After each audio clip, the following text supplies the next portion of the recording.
like he did the last time, Ortiz gonna finish him. Wow. So he gotta tighten up his defense. 10 steps behind you, right? He gotta tighten up his defense. Boots looked like himself.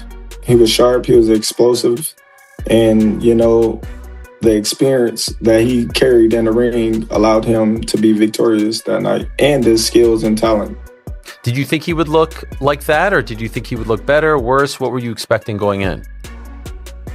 I wasn't expecting anything. Okay. I was just expecting to watch Xander fight and Boots fight, and that was it. And I know he's faster than most. He's more explosive than most, but at the same time, he's shown in the past that he can get careless and that he's going out there just to fight, you know, and I don't think when you get higher and higher, that's going to be enough. Eddie said this would be a massive fight, you versus him. And they're just doing whatever happens. And then whatever it's going to be is what it's going to be. He ain't that damn good, Sean, that he could do that? He's that damn good, but when moments like that happen against this level, a 23-year-old, when that moment happens against a 23-year-old, is different from when a moment like that happens against a Virgil Ortiz, a Sebastian Fundora. Not only are they more mature, but they're also more experienced in the ring. He does not get out of those moments. Real strong guy. His knockout ratio is very high. What he got, like one, maybe two fights where it wasn't a KO? Yeah, yep.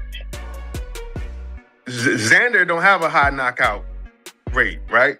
Right. 13 KOs. Out of how many fights? Was 25? 13 and 23 wins. Okay. Which is kind of low in the beginning of your career. Usually, I think him and Ortiz will be an even more entertaining fight if they fight than last night. I think they're going to go toe-to-toe. And it's really going to be who can take the other one's punch. Mm-hmm. And Fundora... Right now, the boxing world seems completely caught up in the excitement, celebrating a huge championship victory as if it was the performance of a lifetime. But what if that same fight actually marked the first warning sign instead of the beginning of a legendary run? Fans everywhere are already crowning Jaron Boots Ennis as boxing's next undisputed superstar, pointing to his latest win as proof that he's ready to dominate the sport for years to come.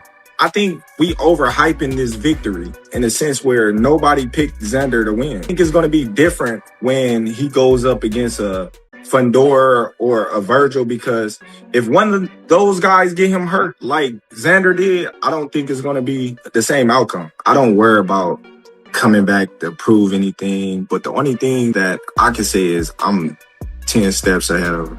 While casual fans continue celebrating, pound for pound great Terence "Bud" Crawford sees the situation very differently.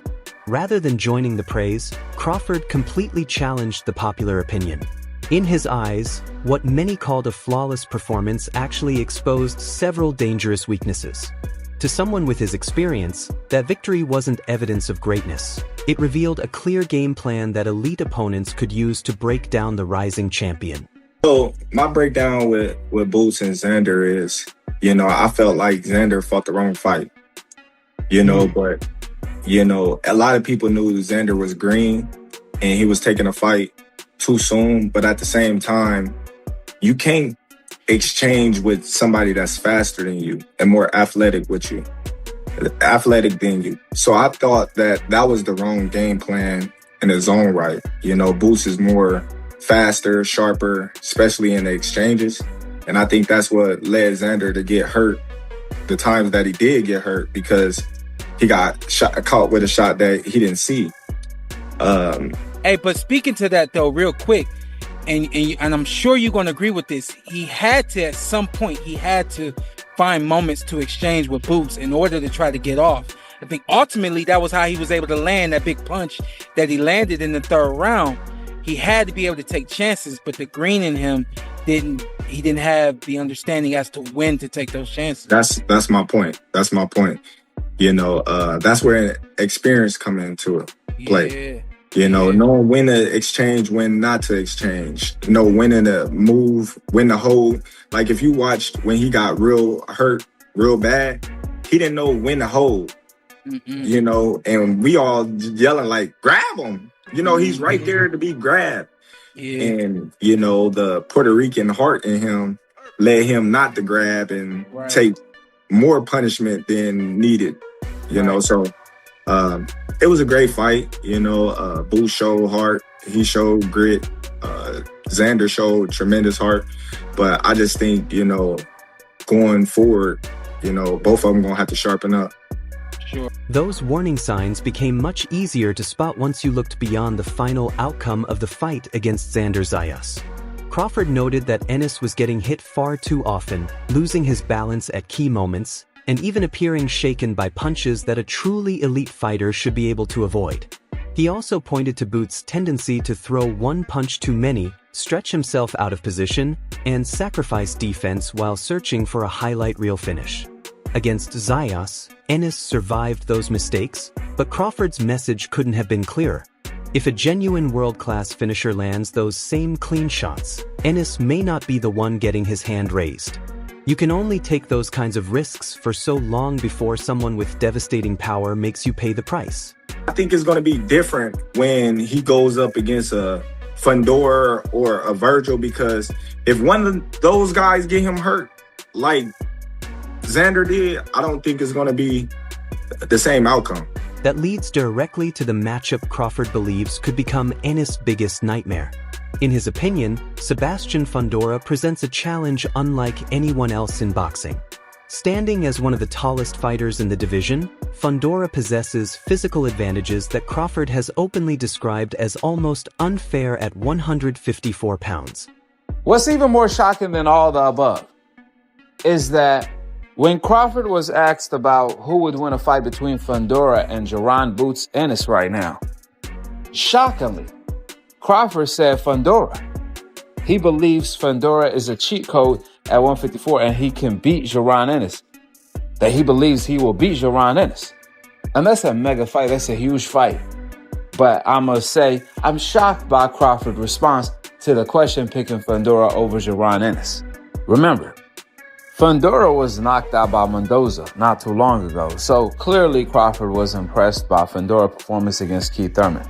And when Crawford was being asked about, do you regret not fighting Keith Thurman at 147? He said no. And that's a silly question because Keith Thurman didn't want to fight Bud at 147.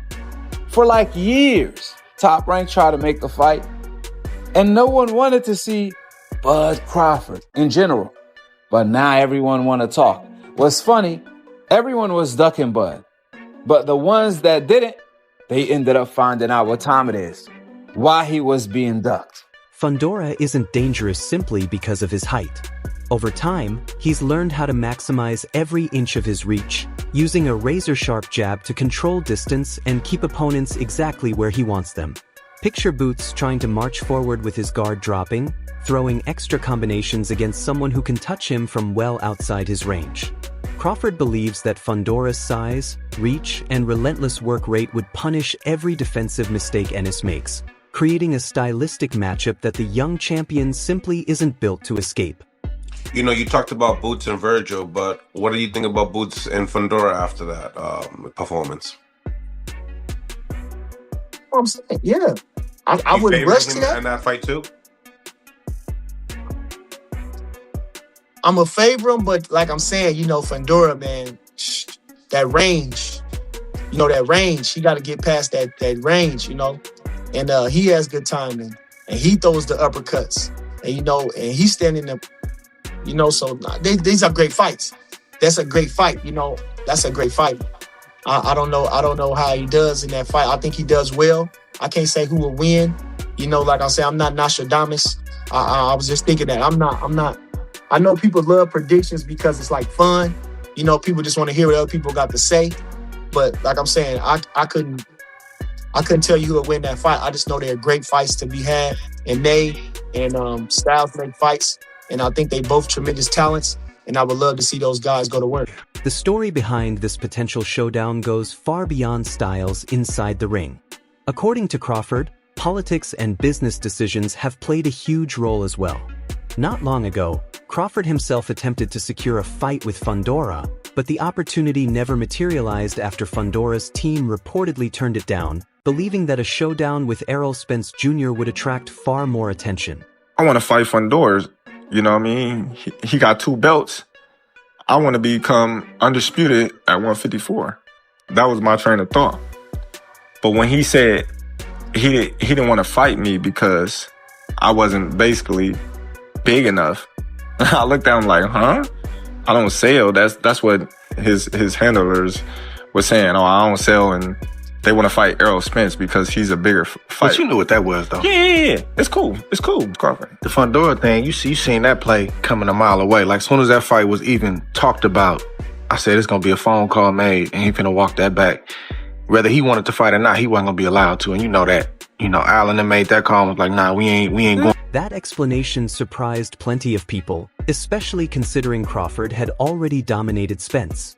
Even so, it showed just how carefully today's boxing teams manage their fighters' careers. Crawford has also stated that both Virgil Ortiz and Boots Ennis missed their best chance to face him. Ortiz reportedly passed on a mandatory opportunity, while Ennis was said to have claimed he wasn't ready to move into that challenge when the offer existed.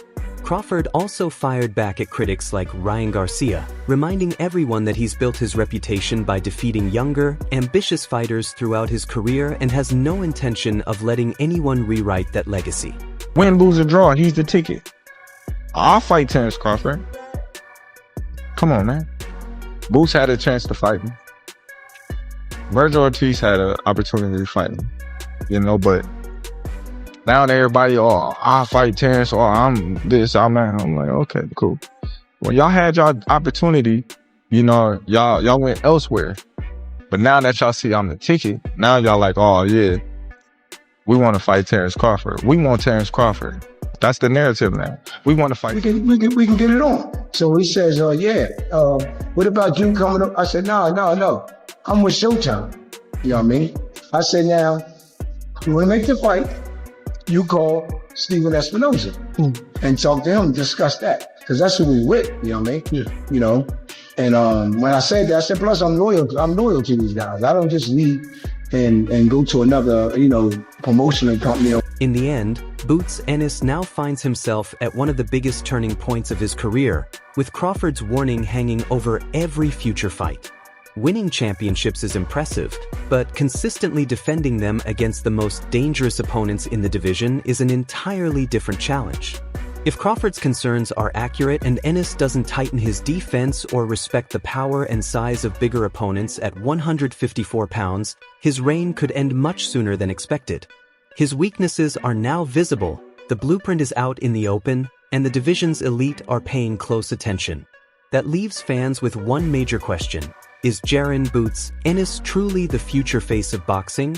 Or is he an explosive offensive talent waiting to be exposed by the right disciplined giant? Share your opinion below. Can Boots continue dominating fighters like Virgil Ortiz and Sebastian Fundora at 154 pounds? Young man is a phenom. He has everything that boxing takes. You know what I'm saying?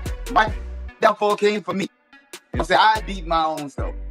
You know what I mean? I don't want to fight you see me in the way I was destroyed, beat up, and ran over. I beat me. I mean, come on, That's another conversation. Right. Another conversation. But yeah, back to Xander. Take this fight different, brother. Take the fight different. You know what I'm saying? Go ahead, step to the side, do what you got to do. Take a tune-up fight, sharpen your swords up, sharpen your knives up, and then come back and revisit the situation if that's your route. Or you might want to take another route. And, there's more belts out there. You know what I'm saying? So it's still more belts to go grab and put together. You know what I'm saying? Facts. You disagree? No. I disagree that was more explosive than Boots. Yeah, I think so. Boots, they was calm. They took their time, patient. I went in there round one. We're gonna find out everything. You know how I was, man. Round one, we're gonna figure all this stuff out in round one. That's all for today's video. If you enjoyed this breakdown, don't forget to leave a like, subscribe to the channel, and turn on notifications so you never miss our upcoming content. Be sure to drop your thoughts in the comments section. We'd love to hear where you stand on this debate. Thanks for watching, and we'll see you in the next video.